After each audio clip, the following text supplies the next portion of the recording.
চা পাতা তুলে নিয়ে আসছে। আজকে ভিউটা কিন্তু দারুণ আছে না, পুরো ক্লিয়ার ওয়েদার দেখা যাচ্ছে এখান থেকে। টুরিস্টদের সাথে আসলে খুব কম ভালো ভিউ পাই, আর আকাশটা আজকে খুব ক্লিয়ার আছে। আর ওই সাইডটা জুম করে দেখাচ্ছি, শিলিগুড়ি টোটাল সিটি ক্লিয়ার দেখা যাচ্ছে একদম।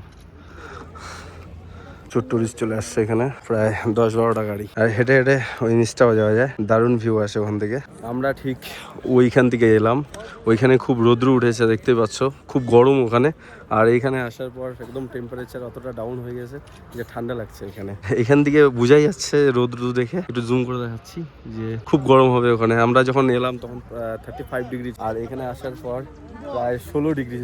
কতটা ডিফারেন্স উপর থেকে নিচে। সুন্দর, এটা ভিউটা দারুণ দারুণ ভিউ।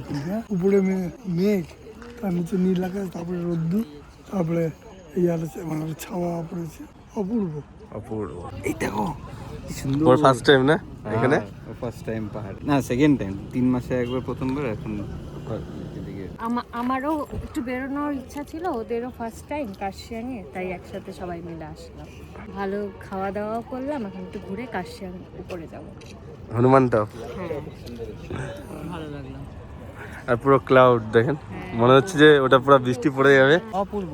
ওইখান থেকে দেখতে পাচ্ছেন রৌদ্রটা, আর ঠিক এইখানে এসে কতটা শান্তি, ঠান্ডা হাওয়া। ওয়েদারটা ঠিক এরকম থাকে না সব সময়। আজকে লাগ ভালো যে অত সুন্দর ওয়েদার দেখতে পাচ্ছেন আপনারা। আমি বেশিরভাগই কাস্টমারকে যখন নিয়ে আসি তখন পুরো ক্লাউড থাকে, কিচ্ছু দেখা যায় না।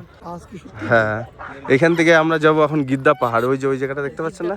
হ্যাঁ হ্যাঁ, ওই গিদ্দা পাহাড়ে নিয়ে যাবো। ওইখান থেকে মানে ভিউটা অসাধারণ। বেরিয়ে যাই, এরপরে আমরা এখন এখান থেকে বেরিয়ে যাচ্ছি, এরপর চলে যাবো হনুমান টকে।